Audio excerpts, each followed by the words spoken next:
in the world. Do I have anybody from Iceland here who wants to argue with me about that? Technically, geysers got their name from a geyser in Iceland called Geysir.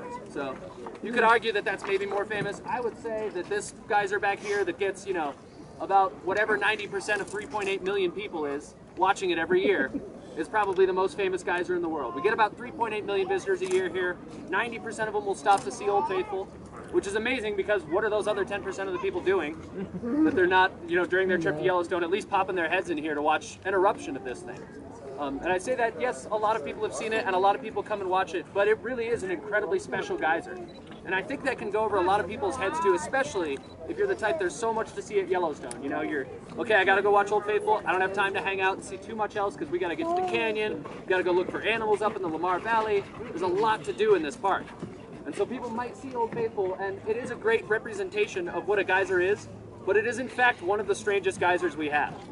And the reason for that is, so I'll start with some numbers. We've got about 300 to 500 active geysers here in the park, depending on who you ask, depending on how you define a geyser. There's actually some gray areas. 300 to 500 active geysers. If you count every single little thing that's ever just gone spoop, doop, doop, following an earthquake or something like that, closer to about 1,200 geysers, things that have ever geysed in the park. So we've got a lot of geysers here in the park. And Old Faithful, just here in this upper geyser basin, we've got more than 150. Guys, stay on the boardwalk, please. Guys, you guys need to stay on the boardwalk.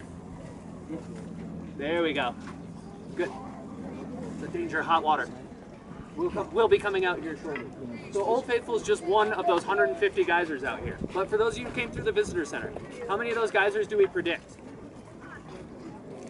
6 out of the at least 300 active geysers are predictable.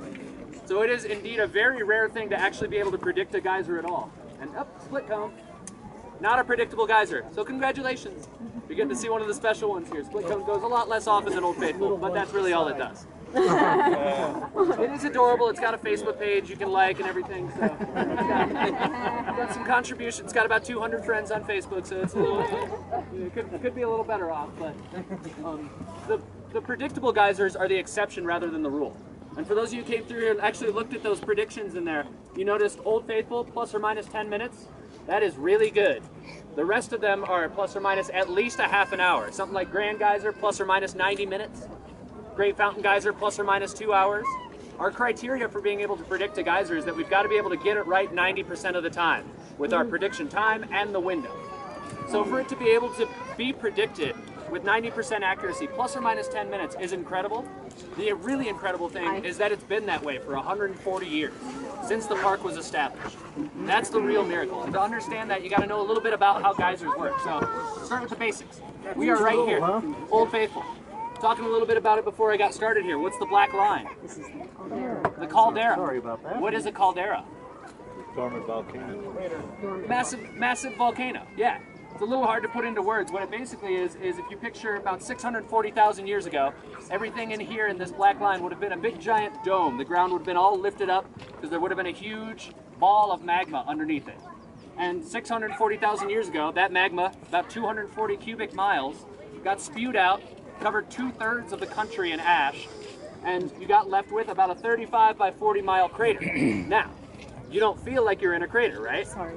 You can't really actually see the caldera, can't get a great view of the caldera from anywhere because it has since been filled in by all these hills we see around us, all these subsequent lava flows. The last one being about 80,000 years ago. And that's really important because that puts us just the right distance from that magma. Where we're now at a point where if you were to go straight down from here and just drill straight into the earth, at about 4 miles you would hit the actual molten rock itself. You'd hit it about 4 miles down, not very far away, right? So it's kind of an unsettling feeling and indeed kind of an unsettled place.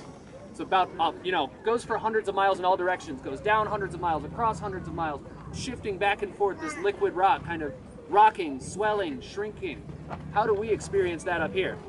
Earthquakes. Earthquakes. Makes us the most earthquake-prone area away from the coast in the United States.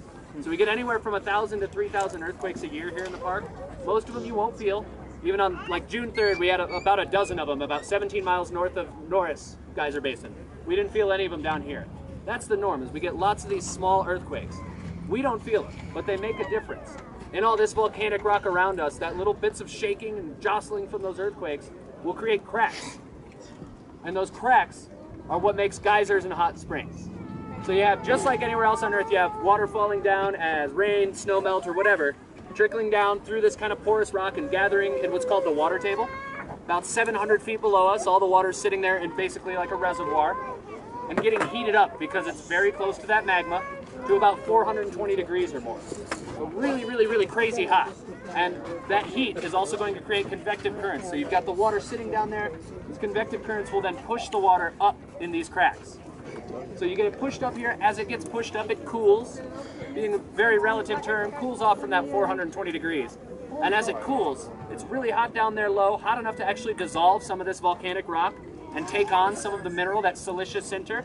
Same stuff I'm talking about all over. It gets on your glasses. And it will deposit that during an eruption up here on the surface. But as it works its way towards the surface and is cooling off, we'll deposit it on the inside of those cracks. Now, the big difference between a geyser and a hot spring. Hot spring is just anywhere you've got a heat source and that water gets heated up and moved up to the surface. And that we've got about 10,000 plus thermal features in here. Most of them are hot springs. In a geyser, something really special is happening. That's somewhere along the way in that plumbing system, that silica being deposited is going over a little bump or something and creating a constriction. And that constriction is what makes a geyser, essentially. So on a hot spring, that heat is able to be dissipated relatively evenly while the water is boiling or just kind of bubbling, or you see the steam coming off of it. That heat's getting dissipated evenly. It's not building up. In a geyser, you have this constriction. So what I'm showing you guys is Old Faithful. This is actually a diagram of Old Faithful. We got a good look at it because a geologist in 1993 took a superheat tolerant camera right after an eruption and sent it down on a plumb bob to be able to look at what was going on the inside.